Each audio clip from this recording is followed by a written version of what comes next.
이 시간 저희들이 다니엘서 8장을 읽었습니다.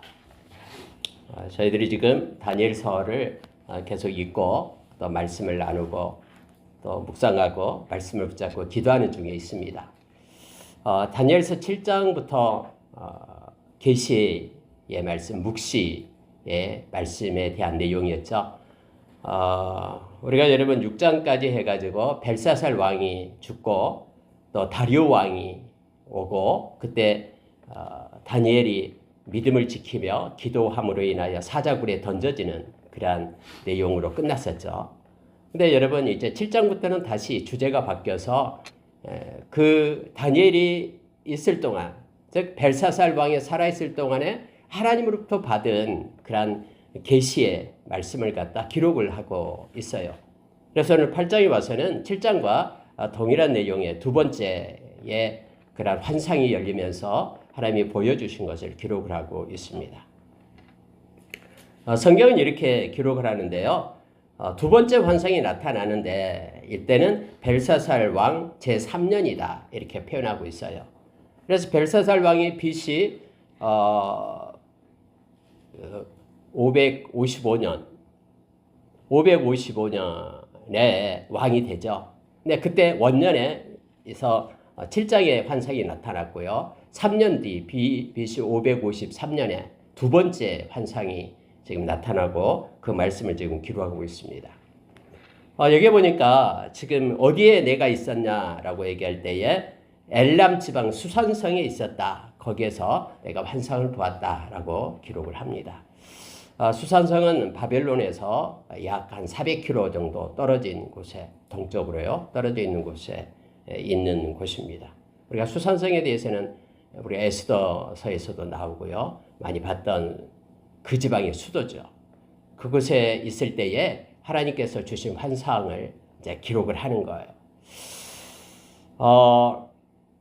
눈으로 보는데 그것에 말해 을레강변이다라고 표현을 하고 있습니다.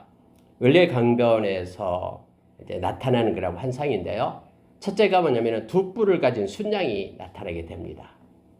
그런데 아무도 동서남북 막 들이받아도 아무도 그 순양을 이렇게 막을 그런 세력과 권세가 없었다라고 말하죠. 여러분 원래 성경은 뿔을 얘기할 때 뿔에 기름을 채우라 할 때 뿔은 권세를 얘기하죠.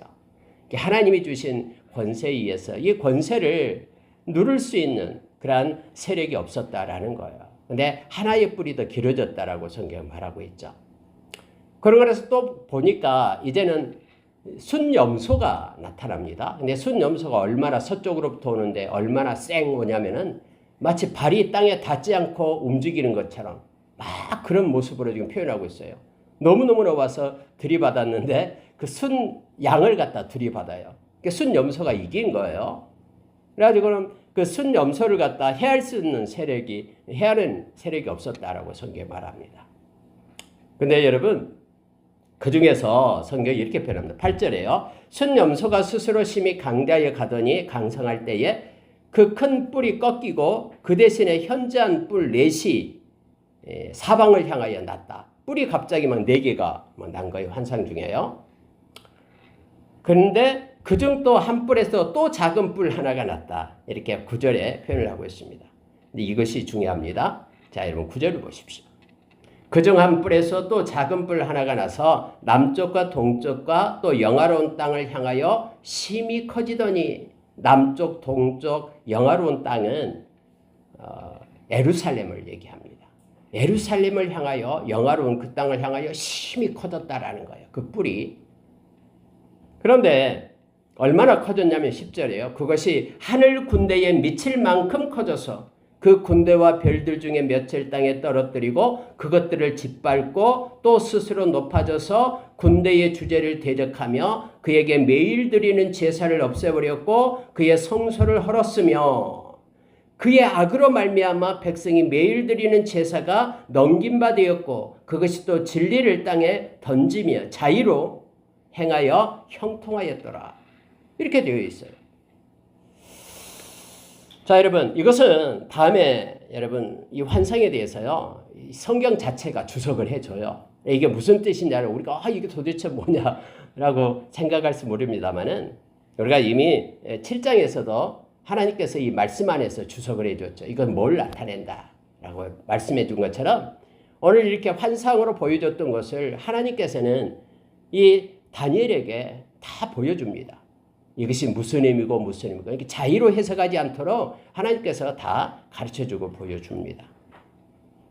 특히 우리가 9절에서 이 작은 뿔, 이 권세가 나타나는데 이것은 물론 안티오쿠스를 나타냅니다. 안티오쿠스 에피파네스라는 이 로마의 4개 나라로 다음에 로마가 쪼개지잖아요. 알렉산더가 죽고 다음에 이제 그리스가 로마 아니라 그리스가 4개 나라로 이렇게 나눠집니다. 로마는 그 뒤에 BC 63년에 나타나죠. 근데 이제 그 전에 알렉산더 대왕이 BC 331년에 이제 이 지역을 헬라 왕으로 나옵니다. 이제 통일을 하죠. 젊은 그 알렉산더 대왕이요. 그 두로와 시돈 지역까지 그 섬까지 가서 두로도 다 정복해 버리죠. 그래서 전체 평정을 해요. 근데 알렉산더 대왕이 빨리 죽잖아요. 그러고 나서 4개의 나라로 분열이 됩니다.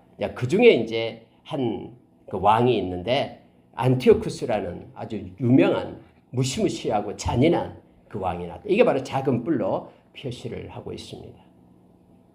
근데 그때 당시에도 이렇게 역사적으로 나타내면 묵시문학은 그렇습니다. 역사장에 이루어져요. 뿐만 아니라 이것이 마지막 때를 향하여 나타내고 있다라는 거예요. 점진적 그러한 예언의 구조 속에 구속사 흐름 속에 나타나고 있습니다. 요한사도는 요한계시록에서 이 동일한 내용을 가지고 마지막 때에 나타낼 것을 그렇게 말씀을 해주고 있는 거죠. 특징이 있습니다. 이것을 여러분, 저와 여러분이 주의 깊게 봐야 됩니다. 우리 주님께서도 마태복음 24장에서 마지막 때에 이 적그리스도가 나타나서 큰 핍박과 환란이 있게끔 그렇게 우리에게 가르쳐줬죠. 우리 주님 그렇게 말씀했어요. 24장에서요. 내가 미리 일어날 일을 너희에게 말했다. 이 말은 무슨 얘기냐면은 이러한 일이 있기 때문에 그런 일이 온다고 해도 놀라거나 두려워하지 말라. 우리가 마태복음 24장을 읽으면은 4가지 것을 우리에게 가르쳐 주죠. 막 전쟁이 있고, 막 기근이 있고, 사랑이 식어지고, 막 지진과 자연 환경이 그렇게 악화되고, 그러한 경우에서라도 너희들은 놀라지 말라. 그렇게 말합니다. 또 적그리스도 나타날 때 미혹받지 말라. 그리고 너희들은 이 복음의 말씀이 증거되는데, 왜냐하면 그제야 끝이 오기 때문에 마태복음 24장 14절에서 복음의 이 말씀과 연관돼서 말씀에 속한 그런 일을 할 것을, 통로가 될 것을 우리에게 말해주고 있죠. 그리고 이제는 말씀을 붙들고 진리를 따라서 흔들리지 말고 서로 사랑할 것을 요청해주고 있어요. 여러분, 그런데요, 이 말씀을 보시기 바랍니다. 가장 먼저 이 안티오쿠스가 했던 일이 있습니다. 그 일이 뭐냐면은, 자, 그것이 하늘 군대에 미칠 만큼 커져서 그 군대와 별들 중 몇을 땅에 떨어뜨리고, 이렇게 되어 있죠. 다시 말하면은 하늘 군대는 하나님을 나타내고 있죠. 그래서 하나님을 대항합니다.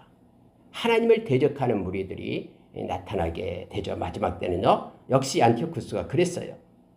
그리고 스스로 높아져서 군대의 주제를 대적한다고 말합니다. 하나님을 우습게 합니다. 그리고 하나님을 향하여 대항하는 군대를 만들어요. 그래서 여러분, 우리가 요한계시록의 19장 또 20장 그 나타나는 걸 보면은 그들이요, 이 개구리 같은 악한 영이 많은 그러한 임금들에게 들어가서 그들이 연합체를 이루게 됩니다.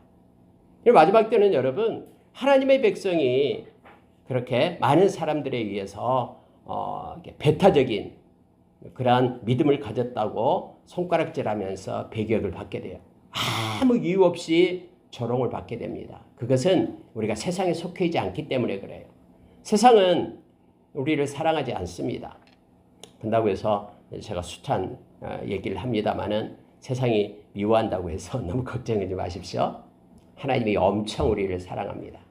그리고 요한일서 4장 4절의 말씀처럼 세상에 있는 것이요, 이 우리 안에 계신 성령님을 이길 수가 없어요. 성령님이 모든 것들을 다 이기십니다. 그래서 저와 여러분, 하나님께서 저와 여러분을 하나님의 방법으로 지키셔요. 어떻게 지켜요? 다음에 매매도 못하게 하고 여러 가지 일들이 있게 되는데 어떻게 해요? 여러분, 요한계시록을 자세히 읽어보십시오. 모든 환난과 고통은요, 이 이마에 하나님의 표를 받지 않는 이들에게 주어지는 거예요. 그래서 그들이 엄청난 고난 가운데 있게 됩니다만 하나님의 백성은 하나님의 방법으로 하나님께서 돌보십니다. 그 방법은요, 우리가 알 수 없어요. 그러나 하나님은 행하시겠다 하면은 하나님이 행하시는 거예요. 하나님의 방패는 그 누구도 뚫을 수 없잖아요. 하나님의 손에서 뺏어갈 자가 아무도 없어요. 그래서 우리 하나님께서 너희들은 하나님께 속한 자들이 되라고, 예수님께 속한 예수님의 제자라고 우리에게 말해줍니다. 세상 끝날까지 주님은 떠나지 않고 함께 하십니다. 그런데 이런 일이 있어요. 그들이 하나님을 대적하고요, 하나님을 무시하고요, 마치 우리가 베드로후서 3장에 나타난 것처럼 조롱하는 자들이 나타나요. 막 그래서 무슨 하나님이 살아계시냐고, 예수님이 무슨 밥 먹여주냐고 하면서 막 그렇게 핍박하고요, 그런 조롱하는 자들이 나타납니다. 그러나 베드로 사도는 그건 잠시 고난이다라고 우리에게 가르쳐주면서 그럴 때일수록 하나님의 말씀을 붙잡고 믿음으로 살 것을 요청합니다. 마지막 때는 틀림없이 여러분 믿음의 길에서 떠난 이들이 나타나요. 바울 사도도 디모데전서 4장 1절에서 5절 귀신의 가르침을 쫓고요, 마음이 화인 맞아가지고 깨닫지 못해요. 그래가지고는 그 거짓을 따라가는 일들, 그래서 많은 이들이 믿음에서 떠나가게 된다라고 성경은 말하고 있습니다. 데살로니가후서 2장에서는 특히 더 그렇습니다. 8절 이하에 보면은 마지막 때 이 말씀을 사랑하는 마음이 없는 사람들은 다 무너지고 미혹을 받는다라고, 그래서 멸망에 이른다라고 말합니다. 마지막 때 아모스서에서 우리가 봤듯이 기갈의 때가 오는데 말씀이 없는 기갈의 때가 와요. 마음에서의 기갈이 와요. 말씀이 없어서. 근데 저와 여러분은 말씀으로 훈련된 자로, 진리를 사랑하고 사모하는 자로, 그리스도의 말씀이 우리 마음에 풍성한 자로 우리가 이렇게 살아가기를 원합니다. 그래야지 세상에서 하나님의 뜻을 행할 수 있는, 선을 행할 수 있는 능력을 얻고요, 하나님의 사람으로 온전케 되고요, 그 말씀이 우리를 매일매일 거듭나게 해서 하나님께 속한 자로 우리를 세운다라고 베드로전서 1장 23절에서 우리에게 말씀해 줍니다. 특히 여러분 예배를 못 드리게 해요. 이게 특징입니다. 마지막에 지금 여러분 북한에서 공산주의, 유물론 사관을 가진 공산주의에서는요, 예배를 못 드리게 해요. 그래 지금 북한에 뭐 한 10만 명에서 30만 명 사이가요, 지금 감옥에 갇혀 있고요, 하늘을 보지 못하게 하고 하나님을 본다고. 그리고 여러분 그들은요 진짜 간절함으로 믿음을 포기하지 않고요, 마음껏 예배하고 싶어서 지금도 기도하고 있는 거예요. 그들이 이 남한에 있는 저와 여러분을 위하여 얼마나 열심히 기도하고 있겠습니까? 하나님, 저 남한에 있는 우리의 형제들에게 믿음을 주십시오. 그리고 저들을 통해서 하나님 이 복음으로 통일되는 길을 열어주십시오. 어쩌면 우리가 그들의 기도 때문에 우리가 지금 이렇게 평화롭게 하나님께 예배드리고 있는지 몰라요. 그들은 마음껏 하나님 앞에 찬양하고 예배하고 춤추며 경배하고 그러고 싶어하고 있습니다. 이게 공산주의가 바로 그거예요. 예배를 못 드리게 해요. 중국도 마찬가지고. 여기서도 여러분 안티오쿠스가요 했던 일이 있어요. 11절이요. 또 스스로 높아져서 군대의 주제를 대적하며 그에게 매일 드리는 제사를 없애버렸고 그의 성소를 헐었으며, 이렇게 되어 있죠. 교회의 십자가 내리고, 그리고 교회를 갖다가 이제는 예배 장소가 아닌 다른 장소로 그렇게 바꿔버립니다. 여러분과 제가 예수를 믿고 하나님을 섬기는 이유가 뭡니까? 하나님께 예배하기 위하여요. 이사야서 43장 21절의 말씀처럼 하나님께서 당신의 그런 백성을 삼으신 이유가 나의 찬송이 되기 위하여 삼았다고 말합니다. 요한복음 4장 24절에서 하나님의 영이시니 하나님께 나아가는 자는 영과 진리로 예배할지니라. 23절에서는 지금도 하나님께 예배하는 참 예배자를 하나님은 찾고 계시는 거예요.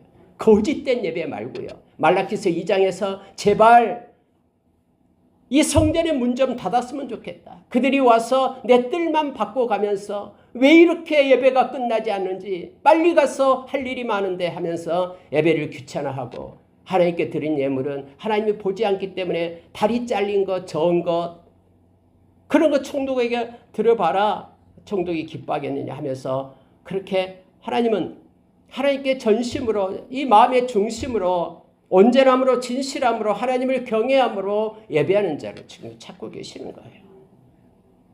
근데 약한 자들은 하나님께 매일 드리는 제사를 먼저 없앱니다. 여러분 우리가 아침에 와서 새벽 예배를 하나님 앞에 드리든 아니면 집에서 이렇게 기도를 하든 아침에 첫 시간을 하나님께 드리면 하나님이 얼마나 기뻐하시겠습니까? 하나님 언제나 처음 것을 좋아하십니다.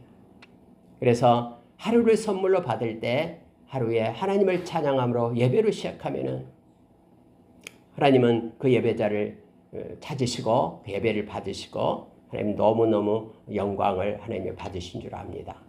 그래서 여러분요 구약에도 그렇고요 상번제가 있었어요. 에스겔서에도 새로운 그런 하나님의 성전에서도 매일 드리는 그런 상번제가 있잖아요. 하나님 앞에 매일매일 다가와서 하나님께 영광을 돌리는 거예요. 그런데 이것을 없애는 거예요. 매일 드리는 제사를 없앴다라고 말합니다.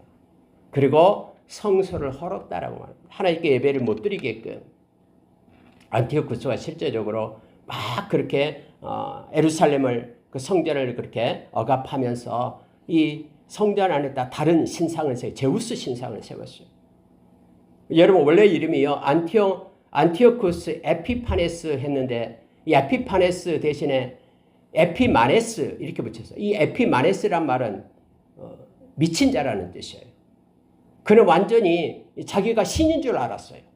그래가지고 제우스 신 막 이렇게 성전에 갖다 세워놓고요. 하나님께 섬기지 말고 이 제우스 신을 섬기라 했고요. 자기가 신처럼. 그래서 사람들이 그는 그렇게 미친 자다라고 그렇게 별명을 가졌던 이 왕이거든요.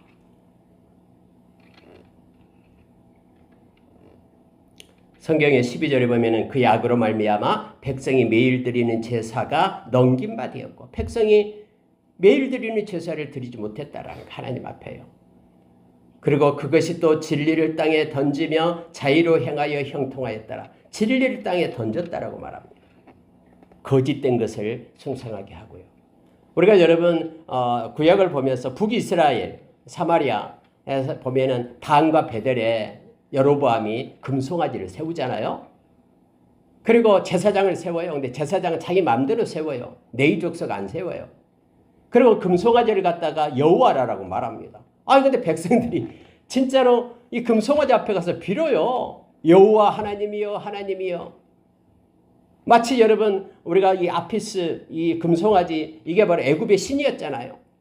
그래서 애굽의 강대국의 신이니까 오히려 여러분 여호와 하나님은 형상을 만들지 말아야 했는데 이 금송아지 세워놓으니까 오히려 더 좋다고 생각해요. 그러면서 그 금송아지 밑에서 빌잖아요. 모조품 신앙을 갖게 되잖아요.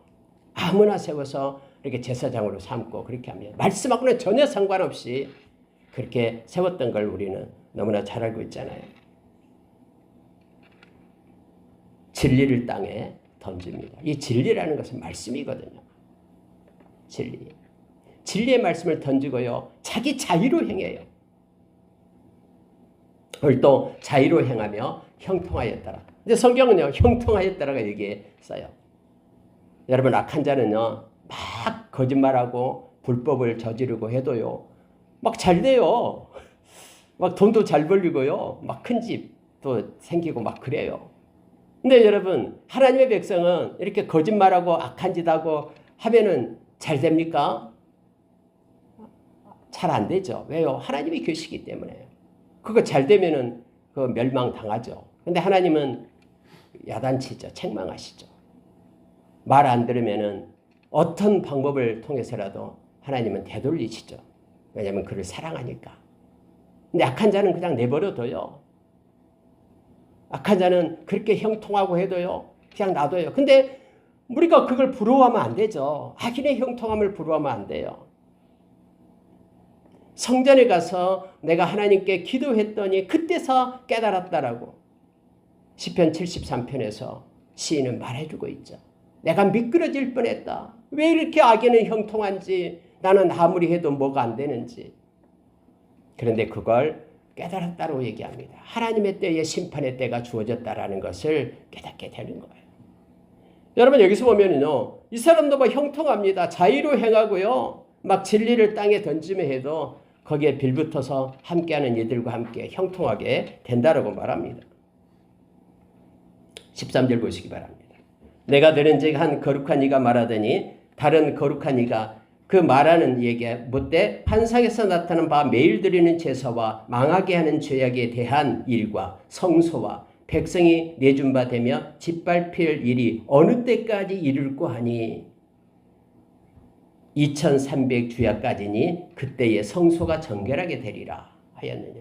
2300일이 도대체 뭐냐. 여기에 대해서 여러분 많은 사람들이 막 연구를 합니다. 했어요. 그런데 일반적으로 신학자들이 말할 때에는 이제 주전 165년을 가리킵니다. 그래서 6년 3개월 동안 또 6년 3개월 20일간에서 2300일로 이렇게 기간을 나타내기도 합니다. 그때 안티오쿠스가 행했던 것이 이제 끝나고요. 이제는 그 예루살렘 성전에서 이 제우스 신상이나 다른 거짓된 신상을 청결하게 하는 날이 바로 그때였거든요. 그래서 이렇게 말하기도 합니다만은 어쨌든 상징적이니까요. 그들은 끝이 있다라는 것을 말하고 있는 거예요. 악은요, 언제나 끝이 있습니다. 하나님이 정한 때가 있고 심판의 때가 있기 때문에 그것이 계속 될 것 같지만 절대로 계속되지 않습니다. 그래서 잠깐 고난이 올 때 우리가 하나님을 바라보고 또 애매한 고난을 받을 때 하나님을 생각함으로 참으면 이는 아름답다라고 말합니다. 또 이것을 통해서 여러분 진짜와 가짜가 나눠지게 됩니다. 하나님은 또 때로는 흔들어요. 그래서 이 가라지와 또 알곡을 구분해냅니다. 여러분, 저와 여러분에게도 환난의 때가 있을 겁니다. 자, 여러분 잠깐 하나님의 이 말씀을 통해서 주석을 어떻게 달아놨는지 잠깐 보도록 하겠습니다. 자, 16절입니다. 내가 들은즉 을레 강 두 언덕 사이에 사람의 목소리가 있어 외치리되 가브리엘아, 이 환상을 이 사람에게 깨닫게 하라. 가브리엘 천사장에 대해서 잘 알고 있죠. 우리가 잘 아는 마리아에게 찾아와서 내가 은혜로 하나님의 은혜를 입은 자다라고 전해줬던 가브리엘 천사예요. 여기에 가브리엘 천사가 나오는 거예요. 근데 가브리엘 천사에게 천사장에게 네가 해석해줘라 라고 한 사람이 누구겠습니까? 우리 주님이셔요. 그래서 위에 말하니까 사람 모양 같은 것 이렇게 표현하고 있죠. 즉 우리 주님께서요, 예수님이요, 구약에도 나타나셔요. 왜? 예수님이 직접 말했잖아요. 구약이 내가 나를 나타낸 것이다라고. 시편도 그렇고 율법도 그렇고 또 예언서도 그렇다라고 말씀해 주셨기 때문에 가브리엘 천사한테 이렇게 말할 수 있는 사람이 누구겠어요? 명령할 수 있는 사람이 주님이시죠. 그래서 여러분 이제 말하기 시작합니다. 인자여 깨달아 알라, 이 환상은 정한 때 끝에 관한 것이니라. 이 성경이 분명히 말해요. 정한 때 끝에 관한 것이다라고 말합니다. 이와 동일하게 요한계시록에서 요한은 우리에게 그 끝자락을 말해주고 있는 거예요. 그래서 여러분 제가 누차 말씀을 드립니다만은 이렇게 묵시서는요, 이렇게 다니엘서 7장부터 12장까지 또 에스겔서 또 데살로니가 전서 4장 5장 요한계시록 또 마태복음 24장 이와 같은 것들은 같이 말씀을 봐야 됨을 알게 합니다. 자, 마지막이 된 거라고 두 번씩이나 말해요. 19절이에요. 이르되 진노하시는 때가 마친 후에 될 일을 내가 내게 알게 하리니 이 환상은 정한 때 끝에 가는 것임이라. 자, 네가 본 바 두 뿔 가진 순양은 곧 메대와 바사 왕들이요. 성경이 이렇게 미리 써져 버려요. 이 메대와 바사 왕이 이제는 나타나서 그 두 순양에 대해서, 그러니까 순양의 두 뿔에 대해서 말하고 있습니다. 그 다음에 순염소는 헬라 왕이요 라고 나와요. 그 다음에 이제 헬라 약 150년 후에 있을 그러한 내용을 이미 다니엘을 통해서 예언케 합니다. 헬라 왕, 그러니까 알렉산더를 얘기하죠. 그러니까 그의 두 눈 사이에 있는 큰 뿔이고 첫째 왕이요, 알렉산더 왕을 얘기합니다.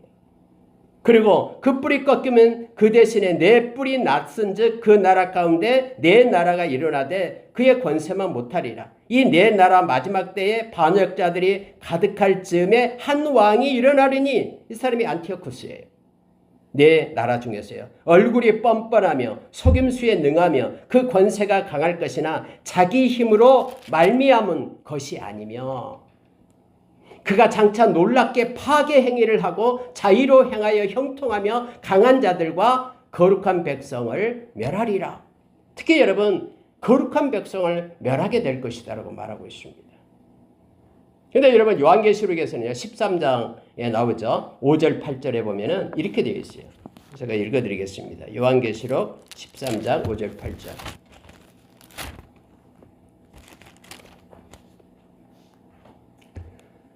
또 짐승이 과장되고 신성 모독을 말하는 입을 받고 또 42달 동안 일할 권세를 받으니라. 42달. 이게 여러분 한때와 두때와 반때, 여기 다니엘서에서 나왔던 한때와 두때와 반때를 가리키죠. 이미 7장에서 이미 오늘 새벽에 말씀을 나눴습니다. 자, 권세를 받아요. 6절에 짐승이 입을 벌려 하나님을 향하여 비방하되, 똑같습니다. 이 왕이 하나님을 향하여 비방하고 하나님의 군대를 갖다 대적한다라고 말합니다. 그의 이름과 그의 장막 곧 하늘에 사는 자들을 비방하더라. 또 권세를 받아 성도들과 싸워 이기게 되고 각 족속과 백성과 방언과 나라를 다스리는 권세를 받으니 죽음을 당한 어린 양의 생명책에 창세 이후로 이름이 기록되지 못하고 이 땅에 사는 자들은 다 그 짐승에게 경배하리라. 여러분 이 안티오쿠스가 있을 때도 역시요. 또 하나님의 백성들에게는 그러니까 환란이 있었지만은 다른 이들은 다 그를 감싸며 위대하다라고 찬양하면서 그들의 편이 되었죠. 근데 마지막 때는 여러분 성경에 생명책에 기록되지 않는 이들 그들이 다 짐승에게 경배하는 때가 오게 된다라고 말합니다. 그리고 여러분 여기 무서운 말이 있잖아요. 7절에서 권세를 받아 성도들과 싸워 이기게 되고 권세를 다스리는 권세를 받게 됩니다. 성도들과 싸워 이긴대요. 이 말은 성도들을 핍박하고 압박하게 될 것이다라고 말합니다. 근데 여러분 이것은 잠깐입니다. 요한계시록에도 역시 우리 주님께서 오셔서 모든 것들을 다 평정하시고 하늘의 군대가 임하고 하늘에서 불이 내려서 그들을 갖다가 멸망시키는 그런 내용으로 연결이 되죠. 오늘 말씀도 동일하게 성경은 우리에게 말해주고 있습니다. 자, 25절 보시기 바랍니다. 그가 꾀를 베풀어 제 손으로 속임수를 행하고 마음에 스스로 큰 채하며 또 평화로운 때에 많은 무리를 멸하며 또 스스로 서서 만왕의 왕을 대적할 것이나 그가 사람의 손으로 말미암지 아니하고 깨지리라. 사람의 손으로 말미암지 않고 깨지리라. 누구에 의해서요? 하나님에 의해서 그가 심판을 받게 될 것이다. 실제로 안티오쿠스가 이제 예루살렘을 점령하기 위하여 가다가 병이 들게 되죠. 그리고 그의 마치 헤롯 그 3세처럼 헤롯 3세도 그 창자가 썩어서 그렇게 죽었잖아요. 동일하게 이 창자에 낭종이 생겨가지고 그가 그 자리에 거기서 죽게 됩니다. 사람에 의해서가 아니라 하나님에 의해서 침을 받아서 그가 죽게 되었다라고 기록을 합니다. 자, 26절 보겠습니다. 이미 말한 바 주야에 대한 환상은 확실하니 너는 그 환상을 간직하라. 이는 여러 날 후의 일임이라. 그래서 여러분 다니엘이요. 이런 환상 가운데 있으면서 너무너무 힘들고 무서웠던 거예요.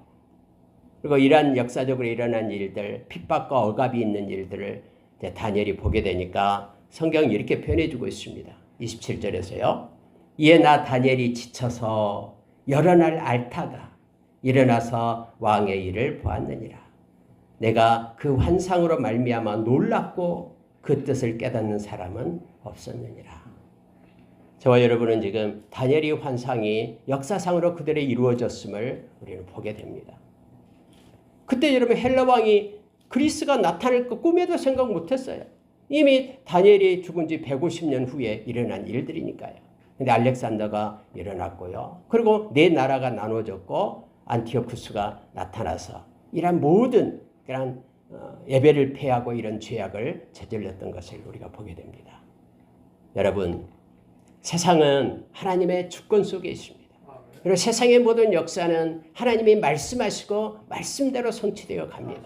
우리 주님도 마지막 때에 대해서 우리에게 말씀을 합니다. 그러나 저와 여러분, 우리가 주님께 속한 자로 있기 때문에 우리 주님께서는 저와 여러분을 당신의 손에서 빼앗기지 않습니다. 우리는 세상이 이렇게 요동하고 한다고 해도요, 걱정할 것 없는 것은 우리 주님이 세상을 이기고 세상의 주권자가 우리 주님이시기 때문에 그렇습니다.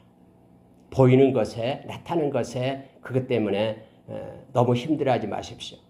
성령께서 우리 가운데 임하시면 미가서 3장 8절에서 말씀하신 것처럼 우리가 능력을 얻게 됩니다. 또 어떤 경우에도 정직하게 이 거짓의 합이 이것도 다 속여서 지금 안티오쿠스가 이렇게 거짓을 행하잖아요. 요한복음 8장 44절에 이 거짓의 합이 악한 자의 조종을 받지 않습니다. 우리는 어디서든 정직하게 정의로 행할 수가 있습니다. 또 하나가요, 용기를 갖게 됩니다. 믿음의 용기. 저와 여러분이 믿음의 용기로 일어서기를 원합니다. 세상은 점점점 요동할지라도 세상의 수준에 우리를 맞추지 말고요, 말씀을 따라서 하는 저와 여러분 되기를 원합니다. 그러면 어딘지 모르게 새로운 힘이 우리 가운데 생깁니다. 하나님께 요청하십시오. 그를 찾는 자들에게 하나님은 상을 주십니다. 그를 찾고 그의 이름을 부르는 자는 하나님이 구원하시겠다고 약속했습니다.